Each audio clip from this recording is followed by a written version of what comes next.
This is Pick One, Pack One, everything you need to get your draft started right. I'm one of your hosts, Gavin McKay, here as always with my co-host, Paul Giacomo. How you doing, Paul? Gavin, I'm doing great. I'm excited for this new year, this new set. We're going back to Lorwyn. Like, this is kind of everything an old jaded Magic player wants to start their year off with. You know what I mean? Right. Happy New Year. Here's something from, 20 years ago? Almost, yeah, 19 years since we were in Lorwyn. It was like 2007 that we were last there. So, Wow. Time flies when you're having fun, right? it does. It does. So, do you have any background on Lorwyn, like what the kind of vibe of this set is? As a newer Magic player myself, and I never played Lorwyn, the original, I have some cards from that set period. But is there some sort of world building that needs to happen for this set that our folks should get a refresher on? Well, there's a lot of nostalgia going on in this set. This is a very, like, for lack of better words, like, cozy world. Mm-hmm. You know, you've got, like, there's no humans in this world, which is refreshing. It's Kithkin and elves and tree folk and elementals and etc. It has, like, almost vibes of Bloomborough without being, like, the animal anthropomorphic world. It's very cozy is how I would continue to describe it. I cozy like that set with like a warm fireplace and some fairy tale elements. Yeah, like, think of, like, Lord of the Rings if they never left Hobbiton. Okay. Yeah, that's very, a very, great very way to much put it. that kind of vibe going on. And what's really interesting is that Lorwyn is part of a twin world with another world called Shadowmoor. Shadowmoor is its opposite. It's always day in Lorwyn, and it's always night in Shadowmoor, and the two worlds are kind of split. Gotcha. Not knowing anything about the story of this set, I imagine there's going to be some kind of connection overlap thing happening. Definitely. I'm sure. So basically in Lorwyn during the day, there's a lot of, sunscreen needed. And in Shadowmoor, people have night vision so that they can see where they're going. Or not people, but Kithkin and other creatures of the night. So funny that you mentioned that. In the OG blocks, so the way they did original Lorwyn is they did Lorwyn and Morningtide was one mini block of two sets, and they did Shadowmoor and Eventide, which was another mini block of two sets. And in Lorwyn and Morningtide, the Kithkin are all cute, hobbity-like creatures, kind of adorable. And then in Shadowmoor and Eventide, they have these big bulbous see in the dark eyes, and they look really creepy. So it was interesting how they, like, kind of drove home that this is the world that's weird. This is the night version. Everything is creepy. And all Don't feed the gremlins after midnight. Yeah, exactly. And all the characters that exist in Lorwyn, they're like evil doubles or good doubles, depending on how they are in World A or World Prime, are different in the other world. So perfect. Really, really neat to see. It sounds like there's a lot of differentiation between the two worlds, and this Lorwyn Eclipsed. An eclipse is a time when both light and dark come together. So I'm sure we'll see that sprinkled throughout the set here. This is a draft set, so this is a full set. This is something that's got almost 300 and something cards with the special guest. There's 273 cards just in the main set, and then some special guest cards on top of that. This is going to be bigger than Spider-Man for sure, which was the second to last limited environment, and then Avatar: The Last Airbender was a little bit bigger. It just had a few more cards than this one, but generally speaking, this is going to be a very large set. So there's a lot of mechanics to go over. There's a lot of things that we want to talk about. I would use to describe this set. Yeah, definitely. There's a lot of things to learn. Yeah. There's some new mechanics and some returning mechanics that we wanted to talk about. to get you ready for your draft pre-release or your pre-release for this set coming up. So we wanted to talk about some of those just to get started. There are a few ones that are new, most notably. Two of the mechanics that we wanted to talk about are Blight and Vivid. So do you want to take us through what Blight is, Paul? Yeah, pull up our example of a Blight card, and we'll talk about that. Okay, so right. Sting Slinger is a cool example of a Blight effect. Blight effects are essentially a payment that you're making by putting a -1/-1 counter on a creature you control to get a beneficial effect or to get a bonus for something. Sting Slinger, for example, is 2 and a red for a creature Goblin Warrior, and it has an activated ability of 1 and a red, tap, Blight 1. This creature deals 2 damage to each opponent. And to Blight 1, you put a -1/-1 counter on a creature you control. This is also a 3 mana 3/3. So this is pretty sweet. Deal 2 damage to each Blight opponent. Basically is it's basically like a payment type, but instead of paying in mana, you pay in -1/-1 counters. One thing to note about this set, I haven't seen a single 1/1 counter anywhere in the set. They're all -1/-1 counters. Yep. So be careful with that when you're going to your pre-release. Make sure that, if you're bringing dice, these dice are not going to be additive. They're going to be subtractive. Yeah. You're not going to have, a bunch of 1/1 counters going on creatures. They're going to be -1/-1 counters, which means that most of these creatures or some of these creatures are going to be overstated, meaning that they're going to have a better, it's going to seem like a really good deal, like a 2 mana 4/4 or 2 mana 4/5, but it comes with these -1/-1 counters. And part of the fun of Blight and this set is going to be finding creative ways to remove those counters from your creatures so that you can get this insane stat boost, for your creatures. Or alternatively, you're sacrificing a creature. Let's say that, this creature already has 2 1/1 counters, -1/-1 counters on it, and it's down to its last, it's a 1/1 now. You can sacrifice itself, put a 1/1 counter on itself, and deal 2 damage to each opponent, and sacrifice itself to get those last points of damage across the line. So it's one of those things where I feel like it's very representative of kind of that sacrifice element of some of the color pie, that you would see.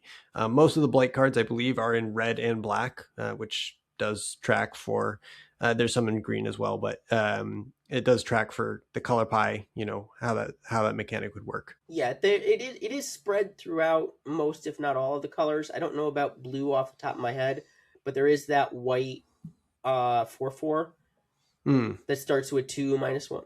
Doesn't that one Blight? Yes. I think that one actually just starts with the counters. I don't think it actually blights itself. Okay. Yeah. Okay, so the next thing that we wanted to talk about was the incarnations. So these are creatures that are powerful. They are elemental incarnations, so they are indicative of a feeling, right? So the classic one that, if you've played any arena lately, cube or otherwise, is Grief and Solitude. Grief is the white one that you can evoke, by exiling something from your hand instead of paying its mana cost. But we're going to go over these ones here because these are very cool cards. They're all mythics, so you're not going to see them too often, but they are very cool cards. They are Catharsis, Deceit, Emptiness, Vibrance, and Wistfulness. You want to go over each one individually, Paul? Yeah, let's start with Catharsis. So Catharsis is 4, and then hybrid, red or white.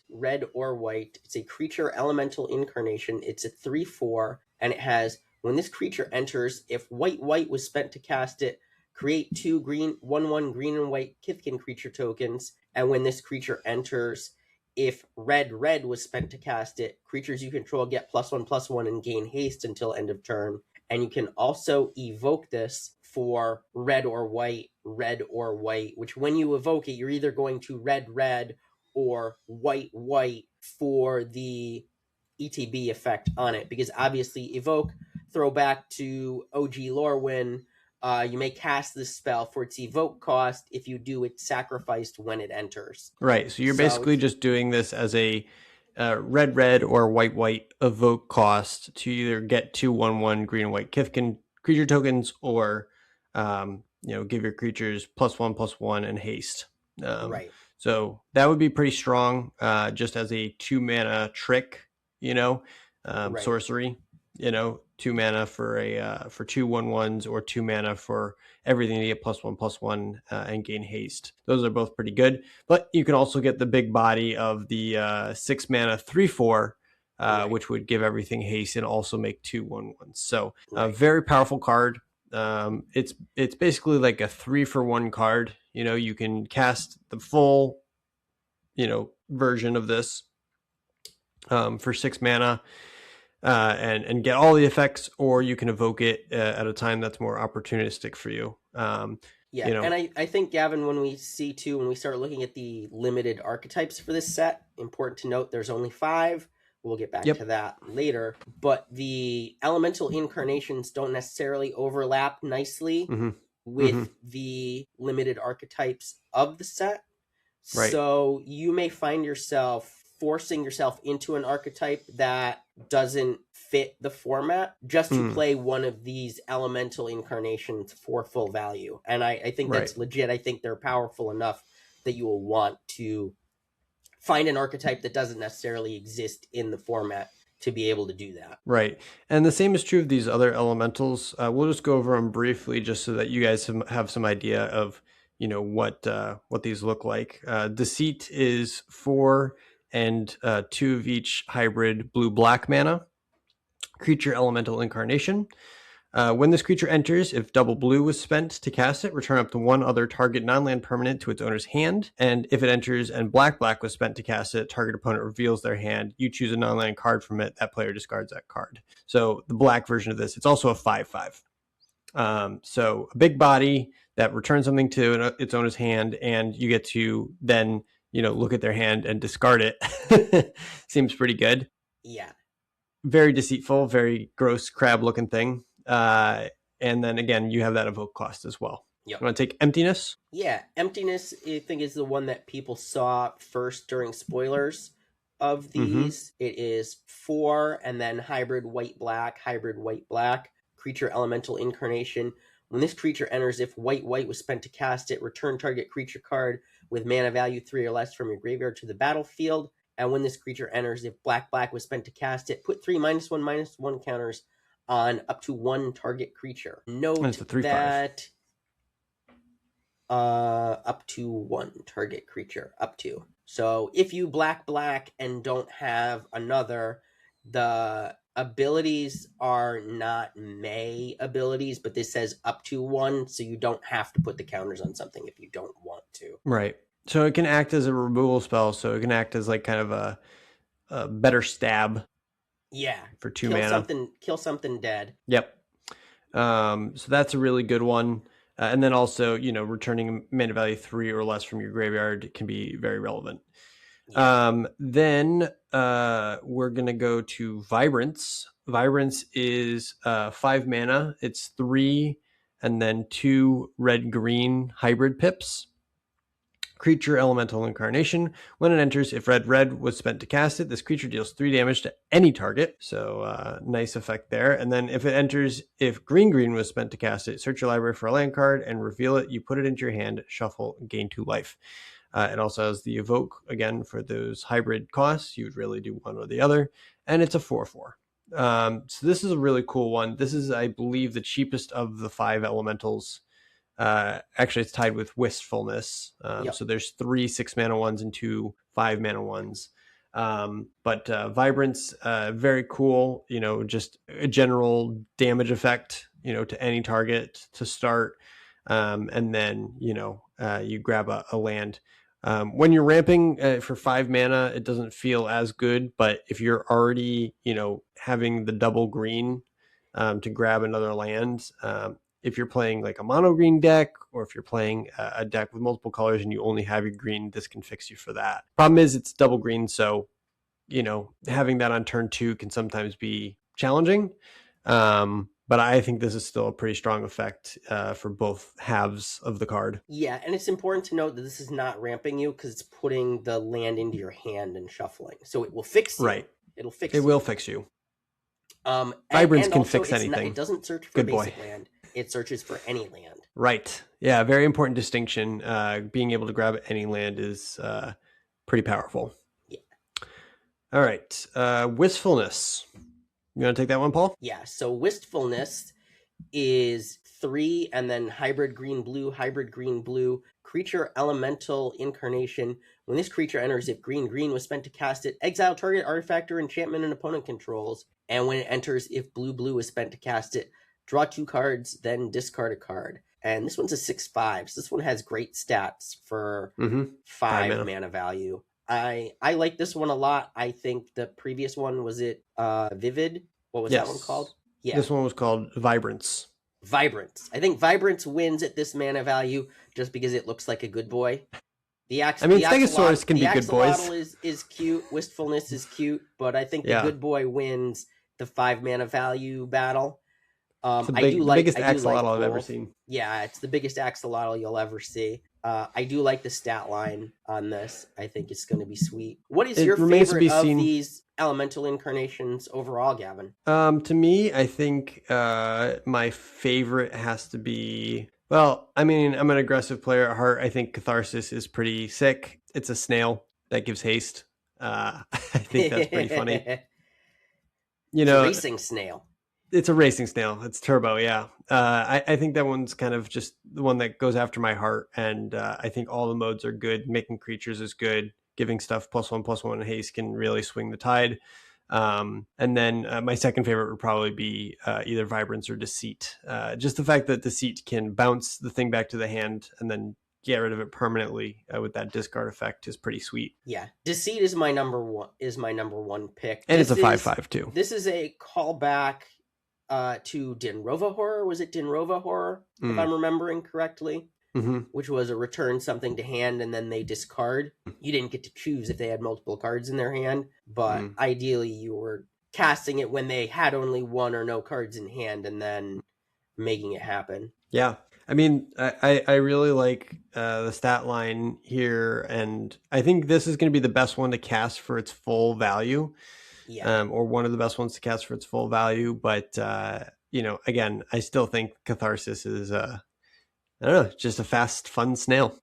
Yeah. Okay, so those are the elementals, the incarnations anyway. They represent the very things that they are supposed to be, embodying. The next new mechanic that we wanted to talk to you guys about is Vivid, and we're going to give you guys a classic card to represent this. Yeah. It's Bloomtender. Yep, Bloomtender's back. This is a reprint. Hopefully, if you were sitting on a bunch of Bloomtenders, you have cashed them out before the price falls through the floor. I don't know. They're still on here. It still shows that they're still holding their value quite a bit, but who knows? Still holding value. Who knows what happens? You can never tell with reprints these days. That's right. So Bloomtender is a 2 mana, 1 and a green creature elf druid with this new keyword mechanic, Vivid. So Vivid just means for each color among permanents you control. So it's not your lands, like in Dominaria counted the land types and the basic land types that you controlled. Yep.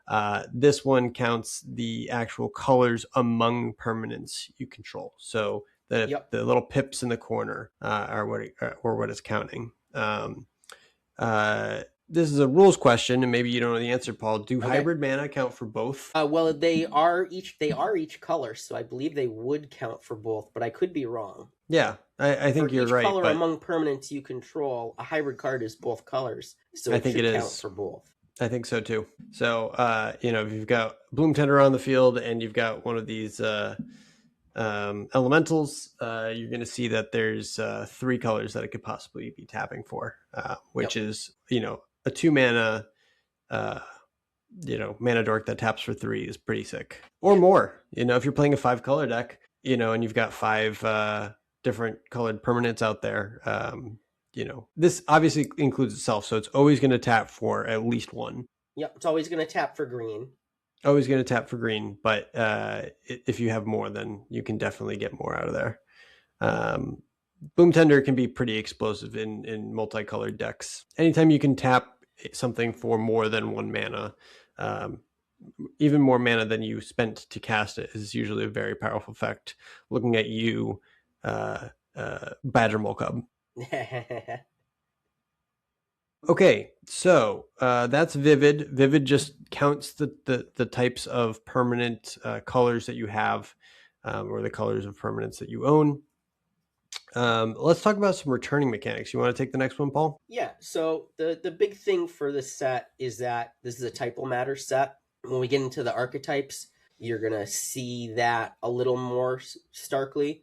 But it's something to keep in mind throughout your draft, that creature types are going to matter, and to pay attention to that when you're drafting. What are the creature types that we're talking about here? Because you said there's no humans, right? So there are no humans. The primary creature types that are going to matter are going to be Merfolk, Goblins, Kithkin, Elementals, and Elves. Those are the 5 limited archetypes as well, is those creature types building around. But there are also some other creature types peppered throughout the set. There are Noggles making an appearance. There are tree folk, particularly Doran, the siege, not the siege tower. That was the original one. There's a new Doran. And then the incarnations, obviously, that we've talked about. So there's a number of them. And then shapeshifters that have a mechanic called changeling. So they are every creature type. So these made their appearance back in the original Lorwyn, and they were kind of the glue that held that limited format together, allowing you to overlap your archetypes. So you could have your elf tree folk deck be held together by your changelings that counted as both elves and tree folk, for example. So, but creature types are going to matter in this. You're going to want to pay attention to what you're drafting, figuring out what archetype you're in, and then making sure that you have enablers as well as the payoff itself, because the payoff is not going to be good if it doesn't have enough enablers to make it pop. Right, exactly.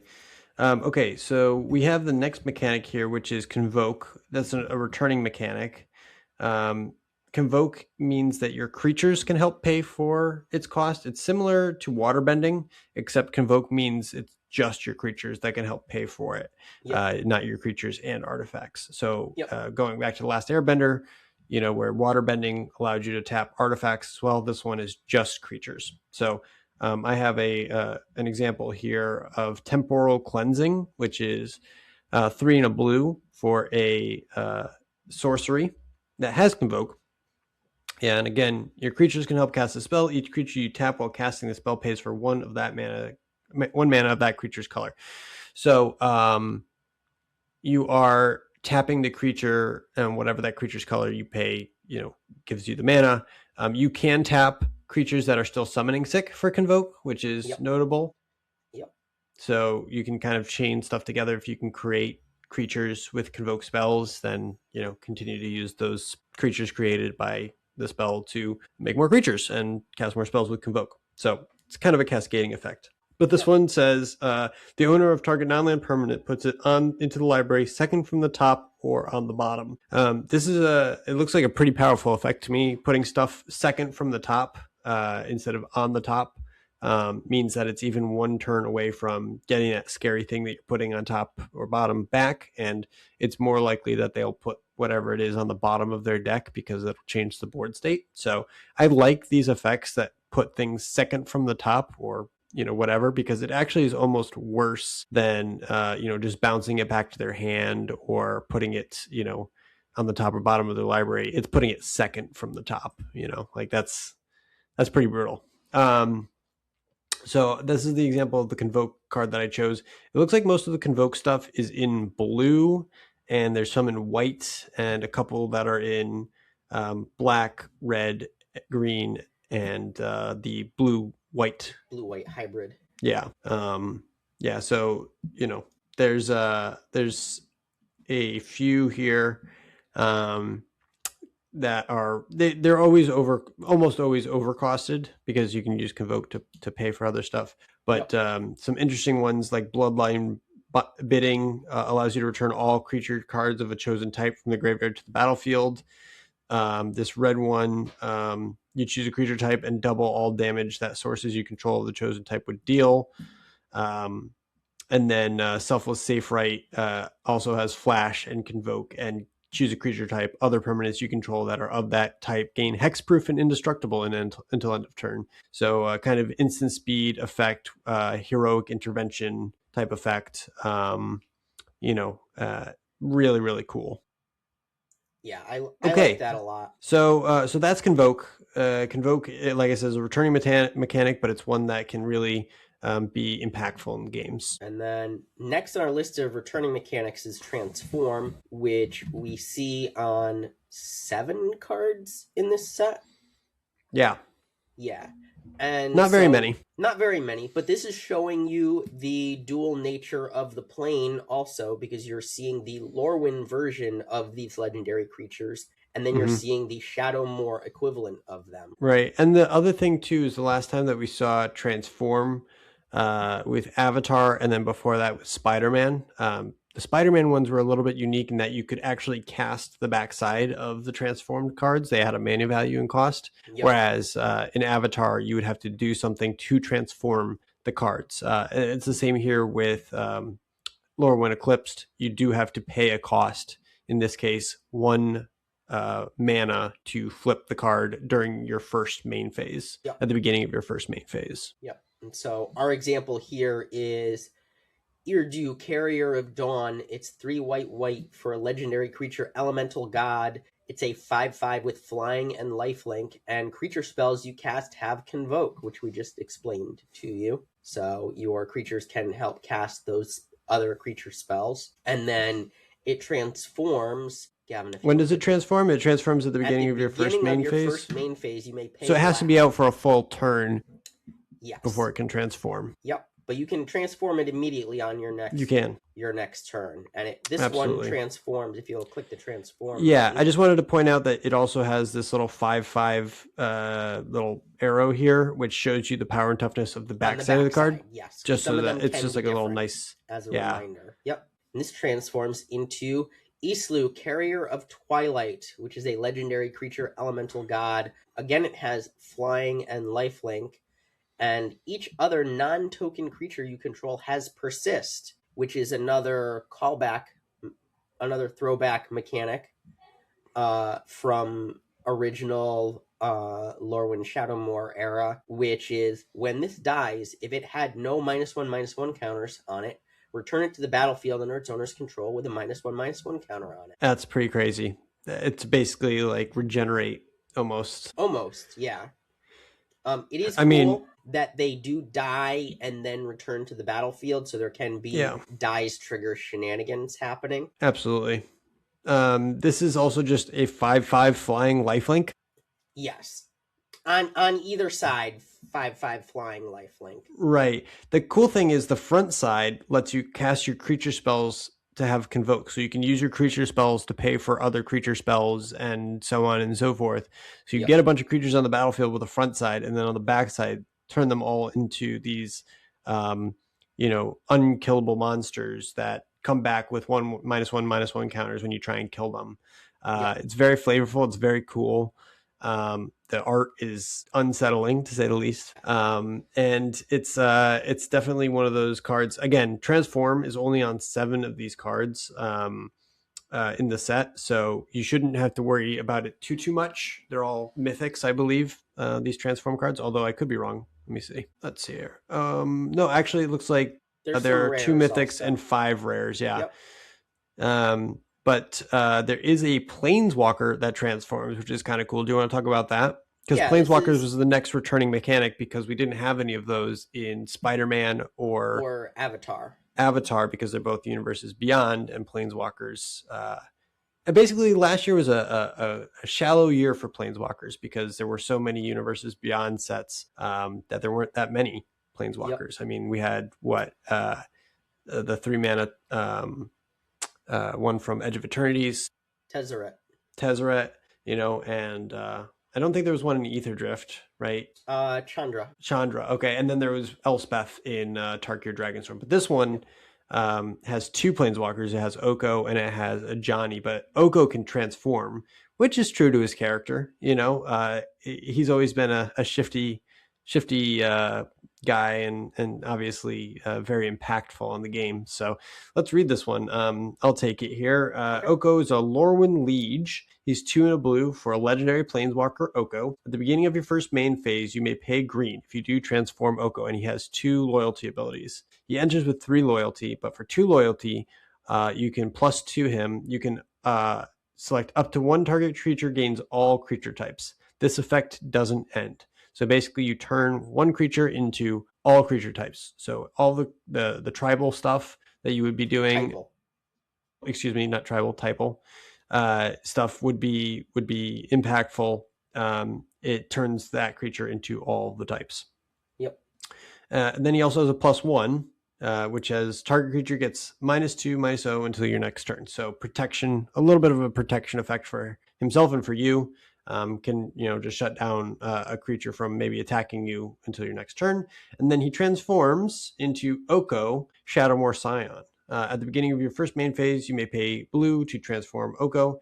He's the one that's got all the minus abilities. His -1 is mill 3 cards. You could put a permanent card from among them into your hand. -3 to create 2 3/3 green elk creature tokens. And then -6 is choose a creature type. You get an emblem with creatures you control have the chosen type get +3/+3 and have vigilance and hexproof. So the fact that this can only do minus downticks means that if you can protect him for 2 turns and do his uptick twice, and then transform him, you can get this emblem pretty quickly. Yep. But at worst case scenario, you can make 2 3/3 green elk creature tokens, just on the turn after that he comes down, which is also pretty good. The fact that they put making 6 power on turn 4 seems pretty legit. Yeah, seems very legit, definitely. I mean, Oko has always been known to have exceptionally good plus abilities.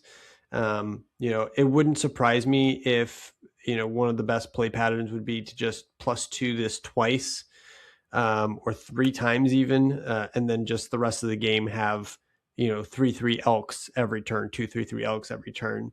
That'll go a long way to either stabilizing you or pulling you very, very far ahead. So I think this is going to be a very powerful card in this set. Cool. Yeah, so you can see some of these other transform cards. There's 1 for every color: Brigid, Grub, Ashling, Tristan, and Sig. The Kithkin warrior, the Goblin warrior, the Elemental warrior, sorcerer. Sorry, Kithkin warrior, Goblin warlock, Elemental sorcerer, Elf druid, and Merfolk wizard. So definitely check those out. Those are pretty interesting cards, but they all have this, pay 1 mana to transform it at your first main phase. So again, can't do it right when they come down, but the turn after. And Gavin, they're definitely going to pull you into wanting to draft that archetype.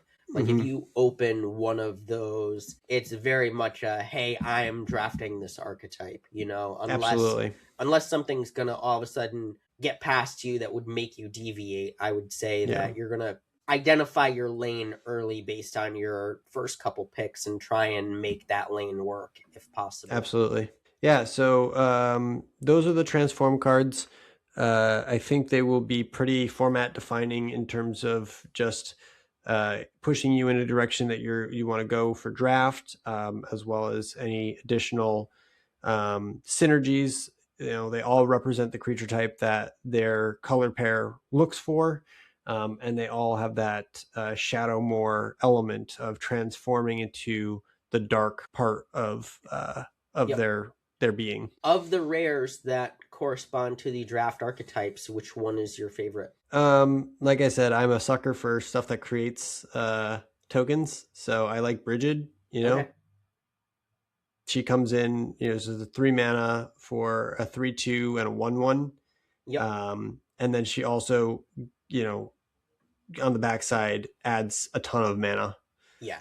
She's basically a guy's cradle on the other side. So yep. Even if you just flip her back and forth, making more and more 1/1s, I think that's probably a good use of her anyway. Yeah, absolutely. It's I think I like her a lot. The one I think I like the least is Tristan, Callous Cultivator, the green one. It's a mill card, so you mill 3 cards when it enters or transforms, and then if there's an elf card, you gain 2 life, and then on the back side, um, you also mill 3 cards and then exile an elf. Each opponent loses 2 life. Okay. I mean, it seems like a pretty straightforward effect. You know, you're milling 6 in total or more. And then you can pull stuff either out of your graveyard or put them into your graveyard. If there's an elf in there, you gain some life. It's also a 3/4, which is not a bad stat line for 3 mana, but I don't know. It just doesn't seem as exciting or game winning to me. Although I haven't seen the elf archetype. Maybe it wants all of your elves in the graveyard, and this is a great way to do that. It's possible that this is just a great enabler for that. It's just not my favorite archetype. How about you? What do you like? I am leaning right now towards the Goblin being my favorite of these. Grub, Storied Matriarch. It's a 2 and a black for legendary creature Goblin Warlock. It has Menace. And whenever this creature enters or transforms into Grub Storied Matriarch, return up to 1 target Goblin card from your graveyard to your hand. And at the beginning of your first main phase, you may pay a red to transform it. And it transforms the 2/1 base stats. It transforms into Grub Notorious Auntie, legendary creature Goblin Warrior. Still has Menace. Whenever Grub attacks, you may blight 1. If you do, create a tapped and attacking token that's a copy of the blighted creature, except it has at the beginning of the end step sacrifice this token. So kind of like a Fable effect almost. Yeah, I like the potential here of being able to just keep making tokens of things. Ideally making tokens of things that have enters the battlefield effects. So you keep making ETB effects. Yep. One thing that I think is a little bit different is that it has to attack. I mean, it has Menace now, which makes it a little bit harder to block, you know, but I don't know if you're going to have extremely profitable attacks as a 2/1 on turn 4. Yeah, it's going to be hard to get in, but I think your base of it just being when it enters or transforms into that, return up to 1 target Goblin card. Gravedigger is a great card historically in Magic. Yeah, and it kind of gives itself is just better. Gives itself the ability to buy back anything that you accidentally or on purpose kill with your blight counter. Yeah, exactly. So even if you don't have a extremely prosperous attack on the next turn, you could probably get it back with the front side. And even just not even attacking with it, taking advantage of the backside of it for that, just flipping it back and forth to every time it transforms, getting a goblin back from your graveyard. That's great value over time. You know, if you're trying to win a grindy game, that's definitely a way to do it. We might as well talk about the 2 others just because we've been talking about the other 3. Okay. Sig the Wanderwine Wisdom is a 2 mana, 1 and a blue legendary creature Merfolk Wizard. It says can't be blocked. When this creature enters or transforms into Sig Wanderwine Wisdom, target creature gains whenever this creature deals combat damage to a player or planeswalker, draw a card until end of turn. At the beginning of your first main phase, you may pay white. If you do, transform Sig into another 2/2, which is Sig Wanderbrine Shield. Legendary creature Merfolk Rogue. Sig can't be blocked. Whenever this creature transforms into Sig Wanderbrine Shield, target creature you control gains protection from each color until your next turn. And at the beginning of your first main phase, you may pay blue and transform it back. So this one's a pretty cool one. This one can help you draw cards if you've got evasive creatures. Also, after you've transformed it once here and then you transform it back, it can give itself this ability. And since it can't be blocked, you know, you can grab, you can draw a card off of it. If you've got a flyer or some other evasive creature, you know, you can get value off of it right away. And then, you know, obviously the backside is pretty awesome. Giving a protection from every color basically means that you're going to get through with your creatures, unless there's a colorless creature there, which we haven't really talked about too much, but there are some colorless creatures in the set. You know, it's going to protect you from pretty much everything and allow for a full-on attack that can't be blocked, which is really nice. Yep. Then there's this last one, Ashling. You want to take this one? Yeah, Ashling Rekindled is 1 and a red for a legendary creature, Elemental Sorcerer. It's a 1/3. And whenever this creature enters or transforms into Ashling Rekindled, you may discard a card. If you do, draw a card. At the beginning of your first main phase, you may pay a blue, and if you do, transform it. And it transforms into Ashling Rhymebound, which is also a 1/3. And it has, whenever this creature transforms into Ashling Rhymebound, and at the beginning of your first main phase, add 2 mana of any one color. Spend this mana only to cast spells with mana value 4 or greater. At the beginning of your first main phase, you may pay red if you do transform Ashling. This is the least exciting one to me. I do like Sig a lot. I do like Brigid a lot. This one is not very exciting to me, other than the first half of enters or transforms, discard a card, draw a card. I like the rummage effect. Yeah. Well, one thing I'll say is that this one does pay for itself immediately by, refunding you 2 mana. So you net 1 mana, but you do need to have a spell of 4 or greater to take advantage of that. Yeah. The fact that it rummages when it enters is cool. I can see that this would be maybe a lesser impact card, but we don't know how the set's going to play out yet. It's possible that Ashling ends up being one of the better enablers for elementals in the end, or elementals are going to be a really powerful archetype. As we said, all the incarnations are elementals. So if there's an elemental synergy or typal abilities, this would definitely help with that, because it's also an elemental. Yep.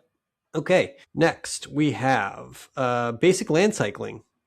This is pretty odd, isn't it, Paul? The basic land cycling in this set? Yeah, so there's only 2 basic land cyclers, one in red and one in blue. They're both elementals. This is going to enable you, if you're in either of these colors, to get whatever lands you need to get your other colors.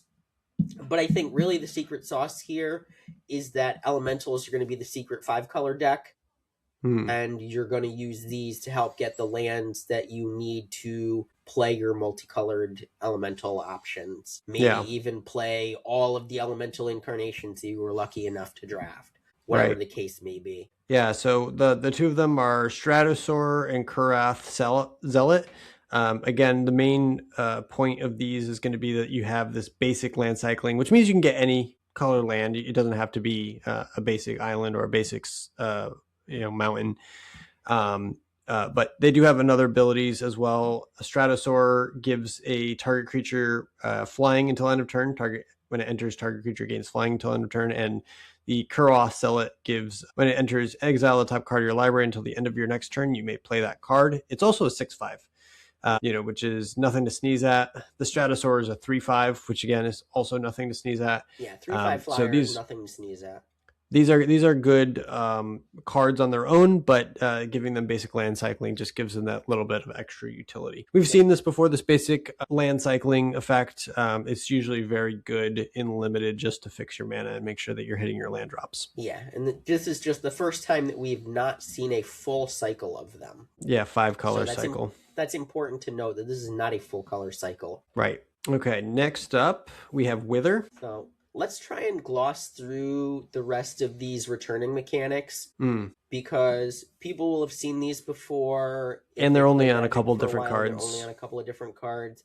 Wither just means that those creatures deal damage to other creatures in the form of -1/-1 counters, which -1/-1 counters are kind of one of the tropes of this set, throwing back to OG Lorwyn as well. So bear in mind, Wither is going to do that. It is not going to do like regular damage. It's going to do damage in the form of -1/-1 counters. Now, this is a silly question, but if they hit a player, they still do damage, though, right? They still do regular damage, yeah. Yeah. It's only creatures. If they're blocked, that's when they would get the -1/-1 counters. Yes. Yep. Cool. All right. So that's Wither. Like I said, there's only a couple cards in the set on the screen here that have that keyword. Commands. Now this is cool. Yeah. So commands. This throws back to Lorwyn. It throws back to some other sets also. But I think of Cryptic Command being like one of the most iconic Magic cards of all time. And this set gives us 2-color commands. Yep. There's 5 of them. 1 for each limited archetype. How convenient. I like it. How convenient indeed. It's also important to note that one of the modes of each of these ties into the creature type. So Ashling's Command, the blue-red archetype, its first mode is making a copy of an elemental you control. And all of these are going to have that. Their first mode is make a copy of relevant creature type to the two-color mana pair that is present.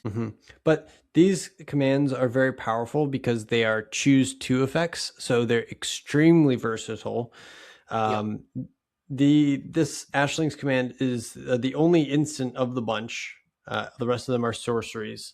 But this is a 5-mana instant. It's 3, a blue, and a red to create a token that's a copy of target elemental you control. Target player draws 2 cards. Ashling's Command deals 2 damage to each creature target player controls, or target player creates 2 treasure tokens. For 5 mana, the options and modality on this creature, on this instant, is astronomical. It's so good. If you had less choice, or if you had fewer options, or it was a higher mana cost, it would be less good. But this is like the perfect sweet spot. 5 mana for whatever you need at the time. If you need cards, it draws you 2 cards. If you need to do 2 damage to each player, target player controls, you can do that too. If you need mana, it makes you 2 treasure tokens. It basically kind of pays for, it's 3 mana in essence if you just choose the treasure tokens. And then the last option one-sided, Gavin, even before we get to the last option, the fact that the 2 damage is to each creature target player controls, and it's a one-sided 2 damage board wipe, like a one-sided pyroclasm, is insane. Yeah, and then tack on draw 2 onto that. Yeah. For 5 mana. I mean, create 2 treasure tokens. Commands have always been elementals deck. I'm thinking of Kolaghan's Command. I'm thinking of Cryptic Command. I mean, these modal spells that have multiple options for which you can kind of choose your own adventure, if you will. They've always been very powerful. Having it at instant speed, even more so, because you can really pick and choose when you want these effects to go off. But just even having them as sorceries is also very powerful, as we'll see in the next one. So this one is Brigid's Command. It is 3 mana, a white and a green for a kindred sorcery, Kithkin. You get to choose 2. You get to create a token that's a copy of target Kithkin you control. Target player creates a 1/1 green and white Kithkin creature token. Target creature you control gets +3/+3 until end of turn, or target creature you control fights target creature an opponent controls. So you can give your creature +3/+3 and then fight your opponent's creature. You can make a 1/1 and give it, and have it fight something. You can create a copy of your best Kithkin. This one is, obviously the modality of it means that it's great. The fact that it's a sorcery and you can only play it on your turn limits it a little bit, obviously. But for 3 mana, this seems like a pretty powerful effect. I really feel like the fight mode is going to be the one you're going to pick every time. And the others are going to be, well, things didn't go so hot, so here we are. You know what I mean? Yeah, I mean, even giving something +3/+3 in fighting, I mean, that's going to kill. You're going to be, trading up in almost every single case there for 3 mana. If this card was 3 mana, give creature +3/+3, and then that creature fights target creature your opponent controls, we'd be like, that's a slam dunk removal spell. Yeah. No questions asked, So, looking at these in modality, sometimes it can be hard to judge just how good the card is. But if you kind of break it up into its components, you can see that it really does make a pretty big impact on the game. Yeah.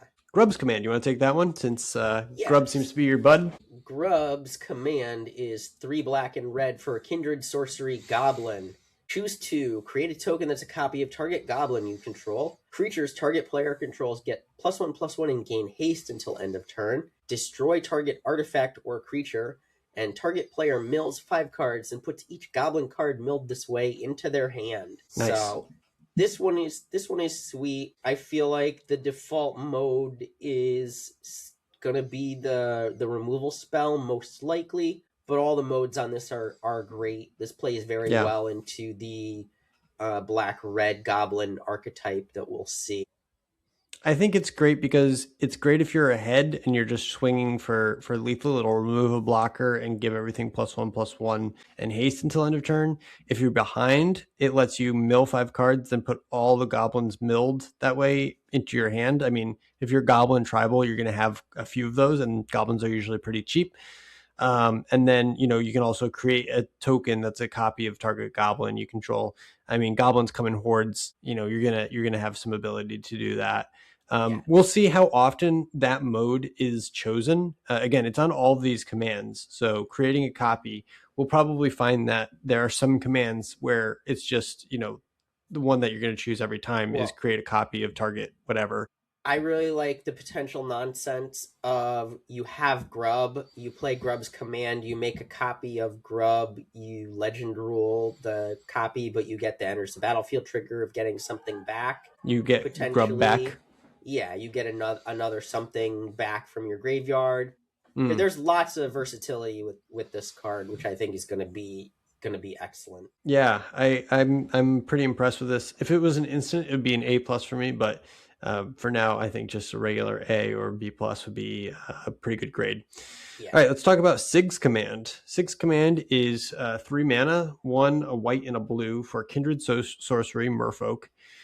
Choose 2. Create a token of a copy of target Merfolk you control. Target player gains target creatures target player controls gain lifelink until end of turn. Excuse me. Target player draws a card or tap target creature and put a stun counter on it. So again, in a vacuum, none of these effects, wow me exceptionally. But the fact that you get to choose 2 of them and they're modal means that this is going to be a pretty powerful effect. If you are able to give all your creatures lifelink, or even just draw a card and tap target creature, put a stun counter on it for 3 mana, that's ridiculously good. Like if you saw that in Avatar, 3 mana for draw a card, tap a creature, put a stun counter on it. That's ridiculous, So I think this card is going to be better than it looks on its surface, and at best is going to be a pretty ridiculously good tempo card. Yeah, we'll revisit it. I think 3 mana is really what's helping this card, because I feel like each of these modes on their own I'm not very excited about. It's the combination of 2 modes together at 3 mana that's really what's making this hum. But we'll look at the last one, and we'll see. Tristan's Command. This is 4 black green for a Kindred Sorcery Elf. Choose 2. 6 mana. Yeah, 6 mana is quite a bit. Create a token that's a copy of target elf you control. Return 1 or 2 target permanent cards from your graveyard to your hand. Destroy target creature or enchantment. Creatures target player controls get +3/+3 until end of turn. Untap them. So I think this might end some games. This card, this overrun effect. So hear me out. You tap all your stuff to convoke something out that's sweet, and then you cast this and you untap your team and give them +3/+3, and then you swing with them. Yeah. And hopefully the thing you convoked either does something cool when it enters or plays defense for you, so you don't die after you do the this. Untap them option, I think, is pretty cool. Like, of this, I mean, to be honest with you, 6 mana is a lot.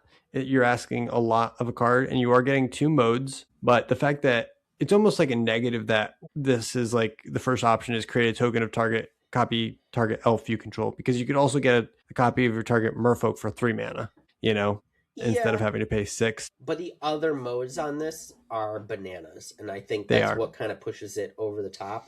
Like, destroy target creature or enchantment, not too exciting, but getting a 2-for-1 on returning permanents from graveyard to your hand, plus getting these other things, Yeah. Like, if you're at parity or ahead on board, you are always pumping your team and swinging with this. I agree. So it's like, what are your other 2 modes what's your other mode that you're choosing when you're at parity or when you're ahead? And when you're behind, you're probably choosing the nuke something and return permanents to hand, most likely.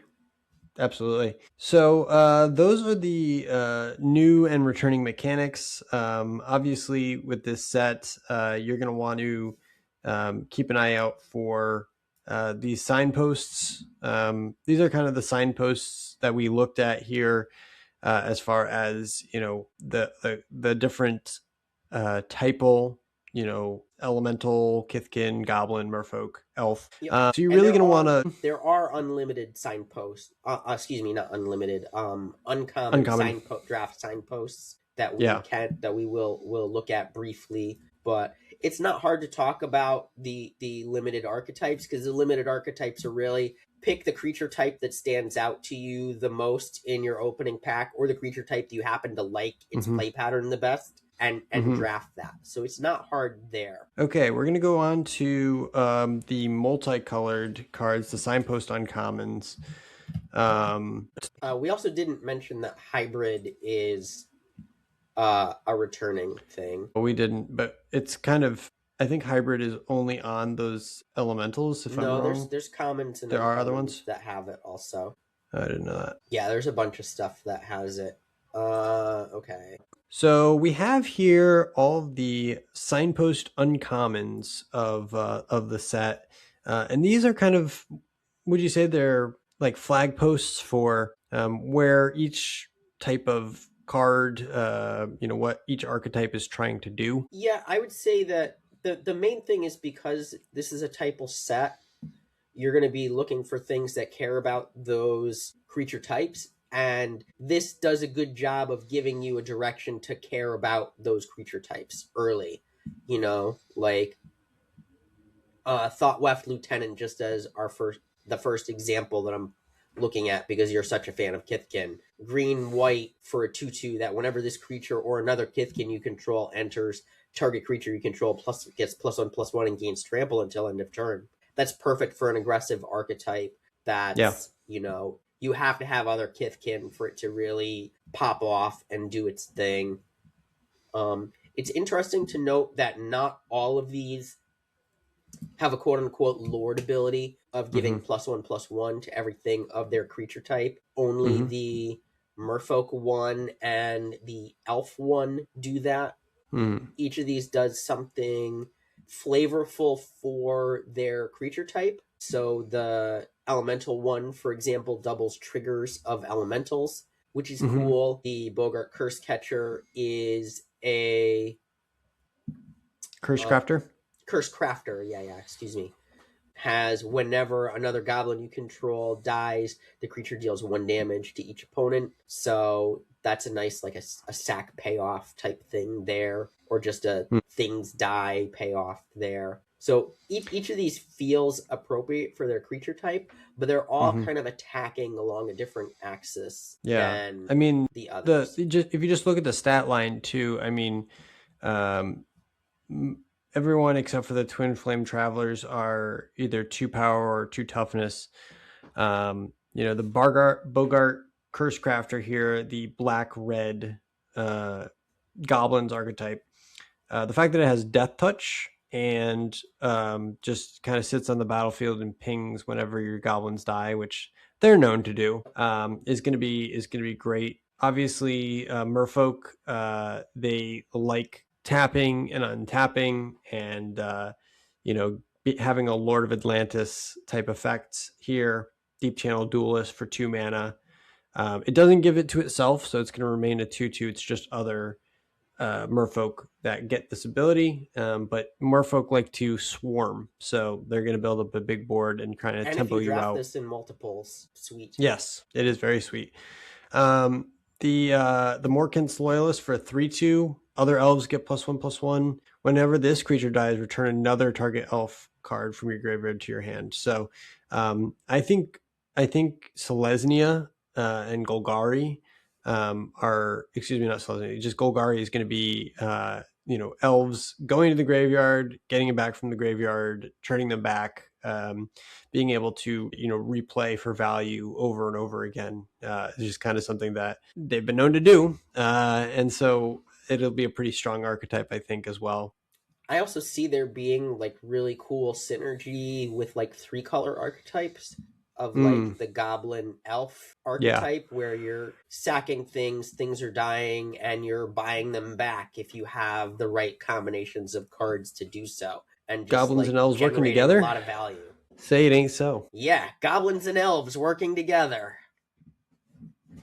So those are the signpost uncommons. Again, there's only 5 of them, at least stated archetypes, but I'm sure there will be more archetypes within all of these different tribal, excuse me, I keep saying tribal, typal creatures and sorceries and instants.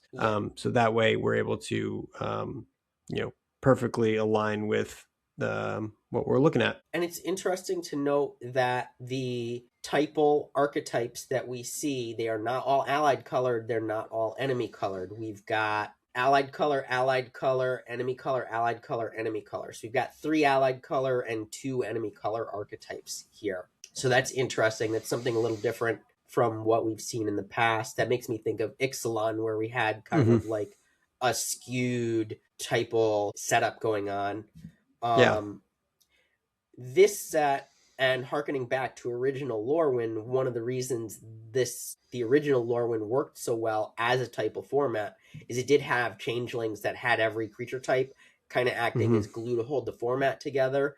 And I think if there's going to be a dual Goblins, Elves archetype, for example, in 3 colors, changelings are really going to be the glue they're going to hold the format together. That was one of the reasons that Ixalan, OG Ixalan, suffered as a format, because you had to pick a lane early. If you picked a lane wrong, well, you're screwed, So hopefully this does not have that, and there are lots of options, and the play patterns feel good in that regard. Right. Do you want to talk a little bit about special guests, because they're making another appearance for the upteenth time? I mean, I feel like they're doing this with every set now, where they're using this as a opportunity to functionally reprint certain cards that may not have seen a reprint in a while, are flavorful, or are meaningful to the original plane, that are impactful.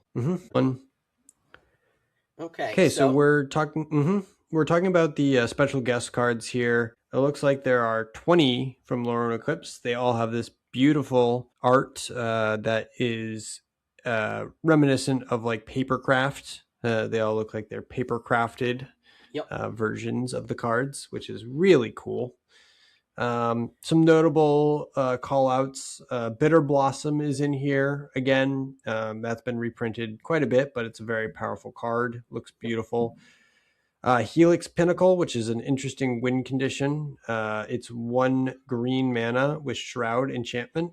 It says put X tower counters on this enchantment, and at the beginning of your upkeep, if there are 100 more tower counters on this enchantment, you win the game. So if you just keep dumping your excess mana into this, it doesn't need to tap or anything, you're going to have a clock that is eventually going up and up and up and up.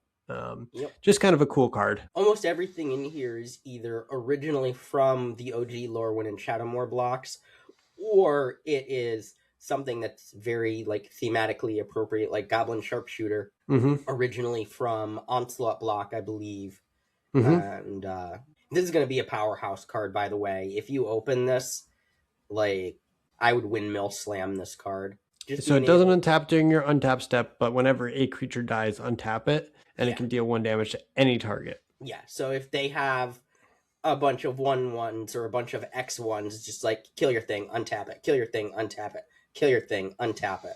Nice. Can go a long way. Shadowmoor Boggarts fondly remember their first kill, and their second, and their third. All right. Any other ones you wanted to call out here? I mean, Fairy Macabre is interesting. It's a flying 2/2 for 3 mana, and you can discard it to exile 2 cards from graveyards. So if there's any Graveyard Matters cards, I know the Elves like to get stuff back from their graveyard. This can kind of axe that, but any other ones you want to call out? I feel like these are all good, decent to good cards. Like, I feel like you're going to be excited to open any of these. I don't think there's any that's not that exciting to open. Maybe towards the bottom there, there's something that's not super exciting.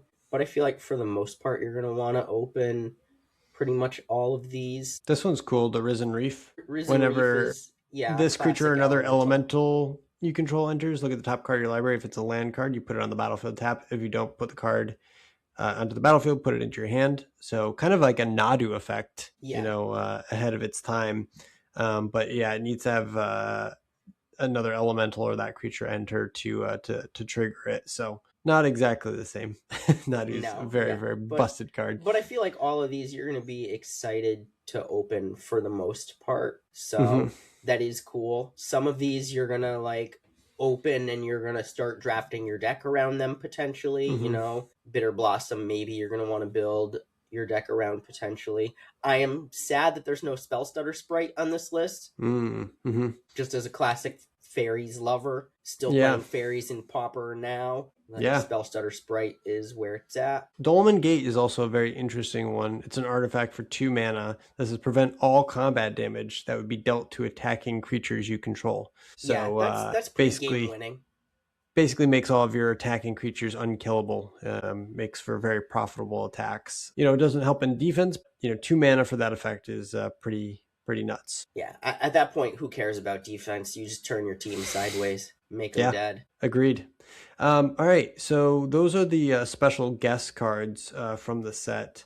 Are there any other cards you wanted to talk about in specific? I did pull up some of the removal for this set here, just to give a brief kind of overview. There are a couple of board wipes or pseudo board wipes that I wanted to talk about. Yeah. One of which being this card, Darkness Descends, which puts 2 -1/-1 creatures on -1/-1 counters on each creature for 4 mana at sorcery speed.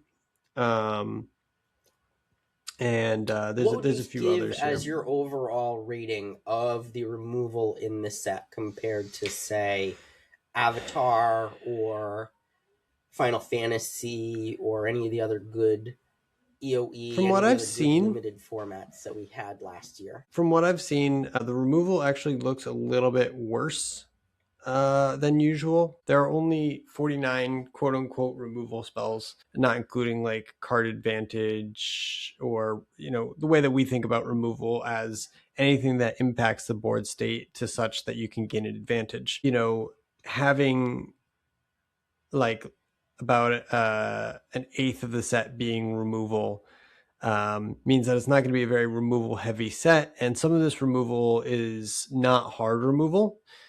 Exile removal is up a little bit in this set, where, you know, it will exile the creature as well as kill it. There are quite a few exile removal spells, but overall I would say removal is down. While it may be powerful, in fact, there's a exile removal spell for 2 mana, Bogslither's Embrace here at common.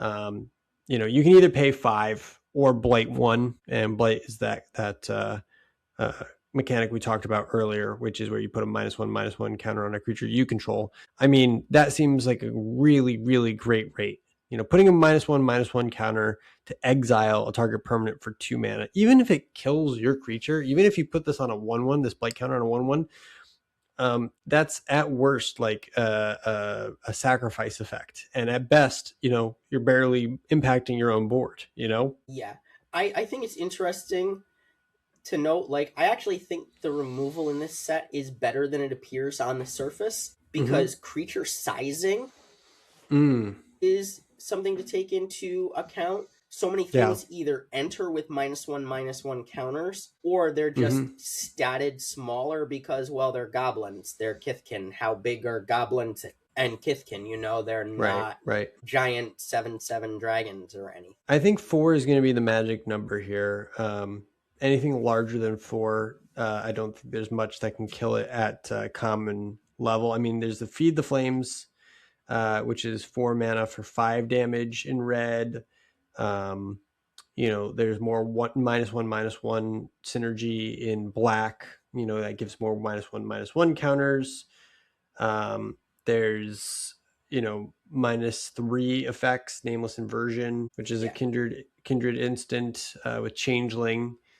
That target creature gets +3/-3 and loses all creature types until end of turn. That seems pretty good. Run Away Together is making another appearance here. Last time we saw this was in Bloomborough. Sunderflock is a really cool card. It's a 9 mana, so 7 and 2 blue for a creature elemental. It costs X less to cast, where X is the greatest mana value among elementals you control, and it has flying. It's a 5/5. When this creature enters, if you cast it, return all non-elemental creatures to their owner's hands. So that's a sweet that's one-sided board wipe, most likely. Yeah. And again, you already have an elemental out on the board if you're not casting this for 9 mana, which most times you will not be. Yeah. There's also a board wipe called Soul Immolation, which I don't know if it's going to be very good. The art is kind of bizarre, weird, and cool. It's a Drew Tucker, it's everything what you'd expect from a Drew Tucker art. I like it. Creepy and cool and weird. As an additional cost, it's 3 and 2 red for sorcery, and as an additional cost to spell Blight X. X can't be greater than the toughness among creatures you control. So Soul Immolation deals X damage to each opponent and each creature they control. So it deals, it can't be greater than the greatest toughness among creatures you control. So, if you don't have a very tough creature, if you only have 1/1s, 2/2s, or 3/3s, the most you can be able to do is 3 damage to everything. But that's still very good. For 5 mana, deal 3 damage to everything is... it's to each opponent and each creature they control, so it's not going to touch your stuff, but you are still having to blight, maybe your biggest thing. I don't know if it's a win more card, because again, you're going to have something on your board. You're going to have something sacrifice, kind of. I think the sweet spot here is going to be blighting your next biggest thing, not your biggest thing. So kill your second largest thing, maybe not your 5/5, but maybe blowing up your 3/3 to deal 3 damage to each of their things. And then you still are left with a large thing, and they're left with almost nothing.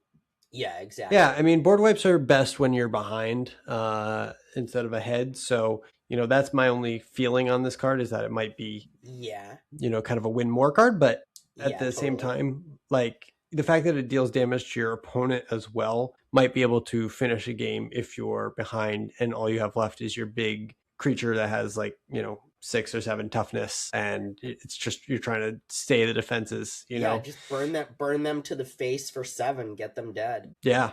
Those are the removal kind of big removal spells. There's also Winnowing, which is a typal board wipe.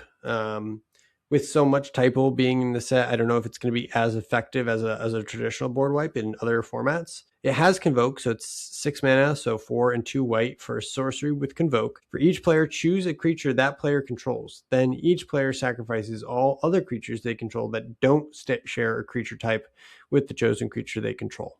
So this punishes players for having non-typal synergies. Like, let's say you have a random tree folk in your deck, and the rest of them are elves. Your opponent would choose the tree folk, and all of your elves would be destroyed. But I think typically, most of the creatures that are on a battlefield are going to share a creature type if you're going for that kind of typal synergy.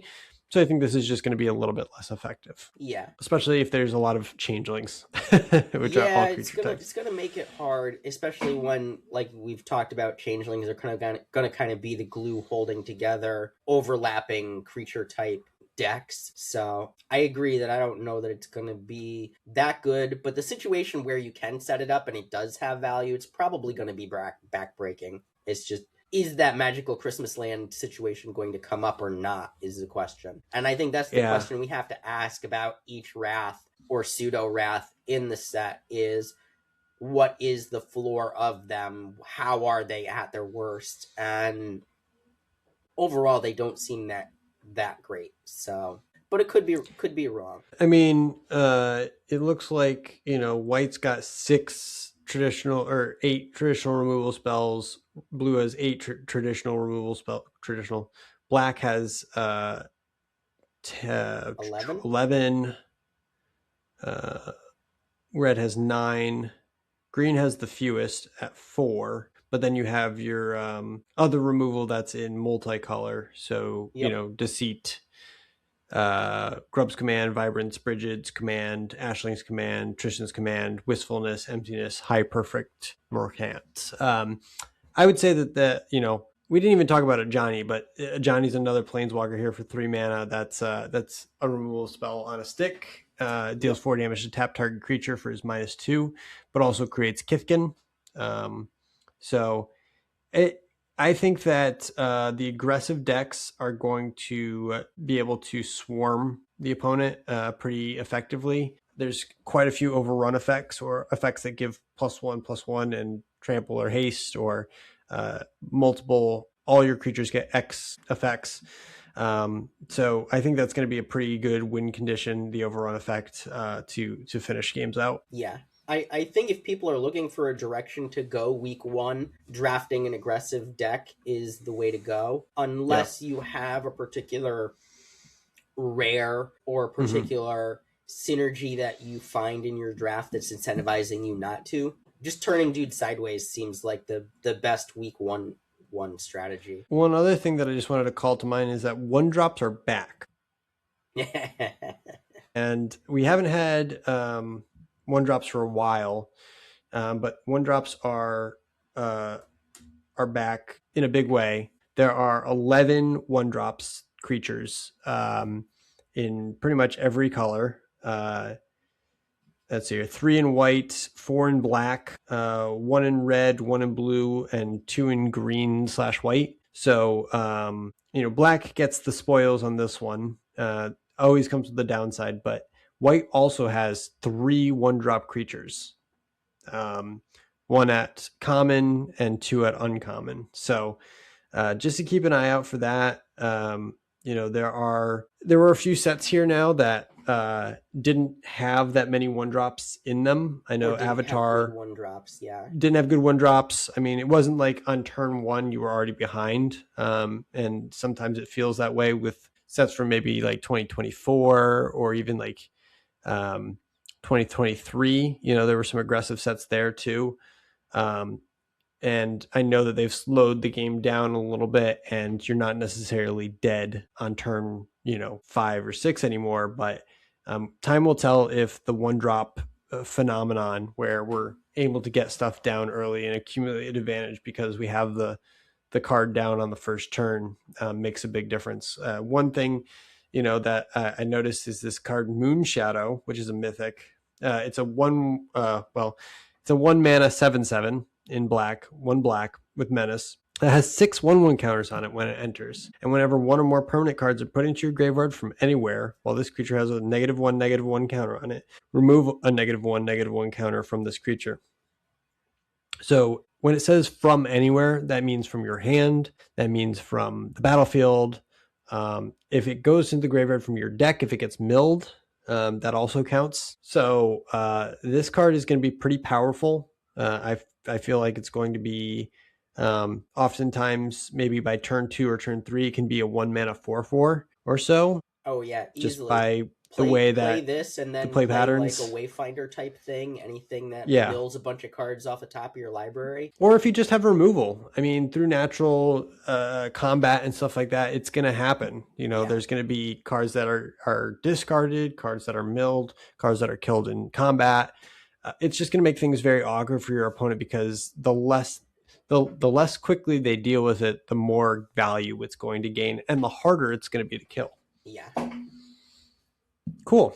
Any last thoughts? How do you feel like this format's going to play out? I loved OG Lorwyn and Shadowmoor blocks. I'm really excited to play this. I like typal sets when they're done right, and there's kind of glue to hold things together when your lane is contested. And I feel like this set, having changelings and everything, is going to do a nice job of giving you the glue to kind of hold things together. And I do think the elemental incarnations that are in the off colors are going to be incentive enough to draft those off color archetypes, or maybe bend into 3 colors. So important to note, we haven't talked about it, Shocklands are back. Shocklands are back! There's 5 Shocklands, 1 for each of the draft archetypes, corresponding color types there. But it does give you options for, if you're in one of those colors, being able to easily splash another color if you see that get passed around. There is also the 2 basic land cyclers that we've talked about, and is it Evolving Wilds that's in this, or Terramorphic I think Expanse? Evolving Wilds is in this, as well. Evolving Wilds is in this. So we do have Evolving Wilds, Eclipsed Realms as well. There is some stuff to enable you to be Springleaf Drum. Yeah, Springleaf Drum. There are things that are going to allow you to splash. I could see this being a 2-color format, or a 2-color and a light splash format, maybe a 3-color format, depending on what you end up drafting. I just have to say, the art in this set, from the full art lands to the full art, styling, they knocked it out of the park with this one. Really, really beautiful cards. The reversible shock lands, where they have one side, it's the same card, but on one side it's the Shadowmoor side, and on the other side is the Lorwyn side. Lorwyn side. I mean, look at that steam vents. Like, that's just a gorgeous transformation right there. Yeah, and it's like that, the dichotomy of the cozy versus creepy. Yeah. And that's the thing, like, Shadowmoor doesn't have, like, evil vibes. It has, like, weird, creepy vibes, That's right. And it's not necessarily cool. Evil. It's just weird. Yeah. Well, either way, I'm excited to play this set, to draft it. I know that pre-release is going to be exceptionally fun. There's a ton of cards that we didn't talk about. If we missed something, or you want to reach out to us, where can they find us, Paul? We are on @Pick1Pack1Pod on all the things. You can find us on the Blue Sky. You can find us on Instagram. We have been retweeting, resharing on Instagram more frequently than usual, because Wizards of the Coast teamed up with the Jim Henson Company and has been doing promos that are amazing. If you are not a fan of Squeen and Crag, I'm sorry. Check your heart. Squeen and Crag are amazing. We are Squeen and Crag fans here, at least on this side. Absolutely. So, well, hit us up on Blue Sky. Find us on YouTube, Spotify. Talk to us about your favorite cards coming up from the set. We'll be back in a couple weeks with our removal review and maybe a special guest. So stay tuned for that. We're very excited to bring you this set and have a return to some of Magic's original properties and not as much Universes Beyond. And hopefully we get a really fun time. Like, it looks like this is going to be a pretty amazing set. A lot of fun. I can't wait. I'm so looking forward to this. This is going to be my set of the year. You're calling right now. This is going to be my favorite set of the year. Awesome. Well, that's it from us. We're going to wrap it up here. We're going to move to the end step, pass the turn, and we will see you next time. Thanks so much for listening. Bye-bye. Bye, guys.